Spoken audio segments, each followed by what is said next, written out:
जब बच्चा माँ की गोद में बैठना चाहता है तो सबसे पहला उसका कार्य होता है खिलौने खेलना बंद करता है।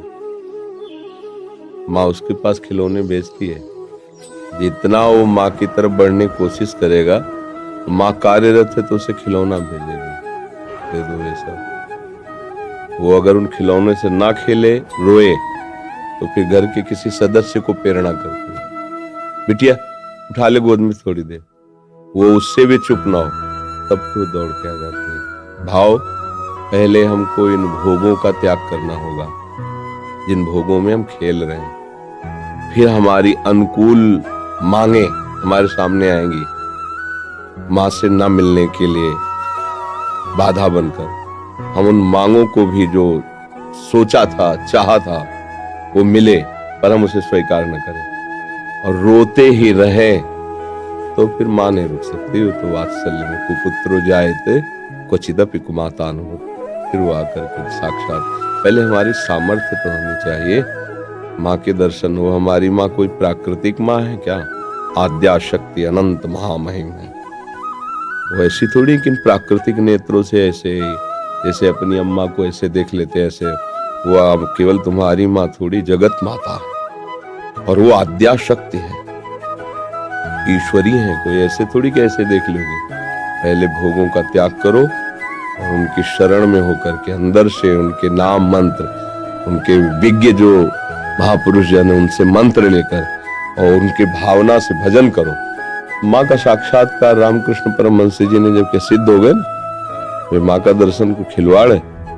फिर कृष्ण और काली में कोई अंतर थोड़ी उन्हें दिखाई दे रहा था, पूरा जगत उन्हें भगवत स्वरूप नजर आए। तो माँ का साक्षात्कार मतलब ब्रह्म साक्षात्कार। माँ कोई प्राकृतिक माँ थोड़ी है कि ऐसे ही गोद में बैठ जाओगे। उसके लिए ब्रह्म स्वरूप होना पड़ेगा, समस्त विकारों का त्याग करके केवल माँ की प्राप्ति के लिए। तो चाहे श्री कृष्ण प्राप्ति के लिए, चाहे माँ की प्राप्ति के लिए, वही प्रभु बने हुए हैं सब रूपों में। तो जितना सत्संग है सब उन्हीं की प्राप्ति के लिए है। आप पहले तो विकारों से बचिए, ब्रह्मचर्य का पालन कीजिए, खूब नाम जप कीजिए और लक्ष्य बनाइए कि देवी जो सर्वभूतों में व्याप्त शक्ति है, मैं उसका अनुभव करना चाहता हूँ। तो आ जाएंगी, कृपालु है, कृपा करके दर्शन दे। देवी प्रपन्नार्थ हरे प्रसीद, प्रसीद मातर जगतोखिलस्य, प्रसीद विश्वेश्वरी पाहि विश्वम, त्वमीश्वरी देवी चरा चरस्य। हे देवी, आप ही चराचर रूप में विराजमान हो। आ गई ना सिद्धांत, सर्वम खलविदम ब्रह्म वासुदेवा सर्वम। आ गया ना, एक ही बात है, वो तत्व एक ही है। चाहे उसे माँ कहो, चाहे पिता कहो, चाहे दोस्त कहो, चाहे प्रीतम कहो, वही सखा है, वही प्रीतम है, वही माँ है। जिस भाव से भजोगे आ जाएगा। तुम्हें वो माता च पिता तुम्हें, तो वही शिव है, वही शक्ति है, कोई दो तो है नहीं। वही माँ है, वही पिता है। आप माँ भाव से भजोगे, हमारे प्रभु माँ भाव से आ जाएंगे। पर उनके आने के लिए जो स्वागत तैयारियां करनी है वो हमें करनी है।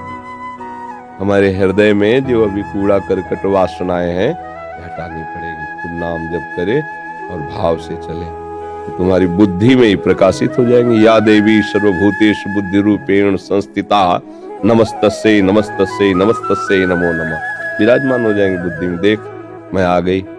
उनके प्रचंड तेज को कोई सह सके? जब तक भजन के द्वारा अंतःकरण निर्मल, उनके प्रचंड तेज को सह सकते हैं।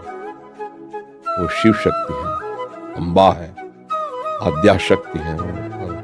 एक अंश में सूर्य विद्यमान, आंख मिला के देखो 12 बजे दोपहर के, और अनंत सूर्यों जैसी कांति मां भगवती की है, महाबलशाली। त्रिभुवन में कोई पैदा नहीं हुआ कि अपने रूप स्वरूप में आ जाए, उनसे आंख मिला लेते। भगवान शंकर भी चरणों में लौट गए नहीं लौट गए। ये बात ध्यान रखना कि ये माँ कोई ऐसी माँ नहीं है प्राकृतिक, ये आद्या शक्ति चिदानंद माँ है।